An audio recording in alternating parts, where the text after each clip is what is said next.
I'll take it outside and see if it fires up. Okay, turn the fuel on again. Yeah. I just replaced these with little Allen key 8mm bolts, so they look pretty nice, I think. And I'll see if it fires up.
Alright, seems to be running alright. I think there's a fuel leak.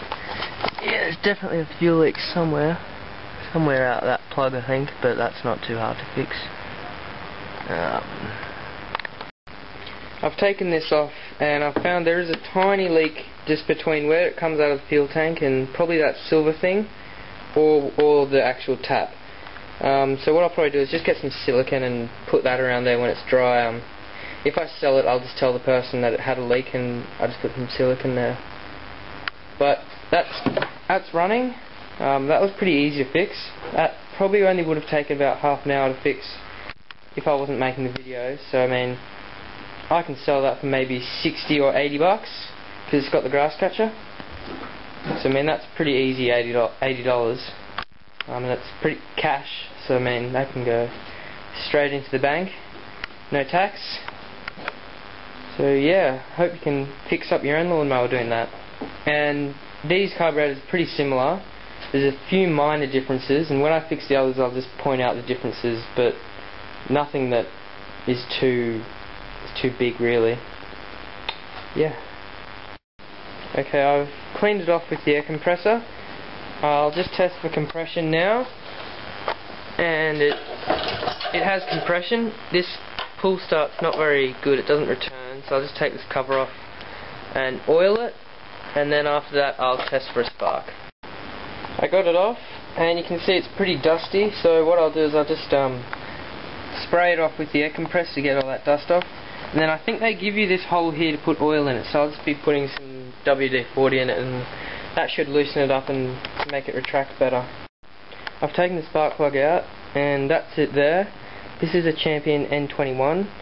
I don't think it's the correct spark plug because it's got a long thread, and another lawnmower which I had, which is identical to this one, had a Champion CJ8 which had a thread probably half that length. When I first pulled this I noticed that it did feel like it had a lot more compression than the other lawnmower I had that was identical to this. So I'll see if this produces a spark. If it doesn't, I'll get a new plug and yeah, we'll go from there. Okay, you can see it's producing a spark. I don't know if you're able to see that, but you can see it's producing a spark. But I don't think I'll use that because I'm positive that that's not the correct spark plug and I don't want to damage the engine. So what I'll do now is I'll go ahead and take these things off. With this lawnmower, it's really good because the throttle cable isn't actually inside there, it's separate.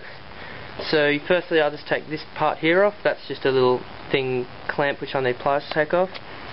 Then I'll undo that screw there to undo the throttle cable, and I think I'll undo those two then see where I go. Okay, I've undone the air hose and also the throttle cable, and you can see that at the end there it just slips in. So you just push it down to get it out of the thing, so that's separate. So now to actually undo it, let's take the carburetor off. There's a screw in there. You get that one there.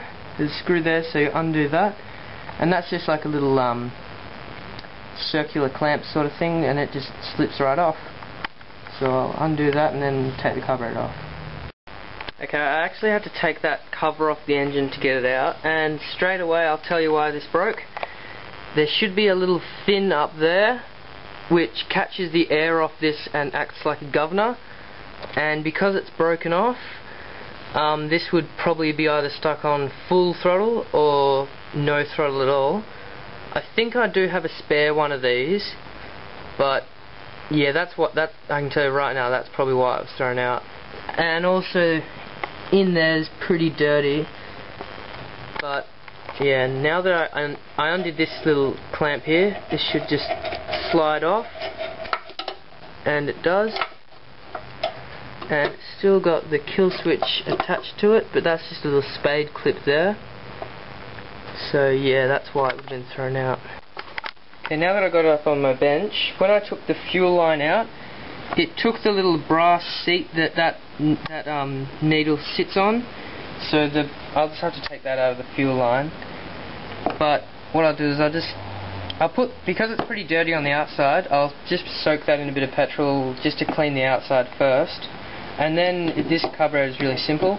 It's just 2 screws to take off the float, and yeah. Okay, I've gone ahead and cleaned it off with the air compressor. It looks pretty alright now. Now I'll just undo those 2 screws to get out the float and have a look inside there to see if anything's clogged. Okay, I've got everything cleaned up. Now that's the jet there. So what you do is you just get a tiny bit of thin wire and you just poke it through just to make sure there's nothing in there. You don't use a drill or anything like that because you might scratch it or something like that. So you just use a bit of thin copper wire, and then I'll go and have a look if I can find another one of these things here. That's what the little flag thing should look like, but look at that, it's broken right off. So I'm going to see if I can take just the flag off this, or I might have to just swap the carburetors over, but see what happens. Okay, I've put it on. I hope I put it on the correct way. If not, I should just be able to spin it around, because it's just like a little press fit on that shaft there. But yeah, I'll go ahead and assemble this, and hopefully I'll put it on the correct way, but we'll see. I probably should have actually assembled the carburetor first, put it on the engine, and then from that I should have been able to work it out, but we'll see. I took the needle seat out of the fuel line. That's it there. That's where the fuel line hooks on that ribbed bit, and in there's where the needle goes. So on the carburetor it goes, you can see there's the needle, and you can see its pointed end, that's its pointed end. So that'll seat really neatly against there and stop fuel from coming in. So that's just like a sort of press fit, so that's in there now. So I think I'm ready to put that back on the engine after I clean it up just outside with the air compressor.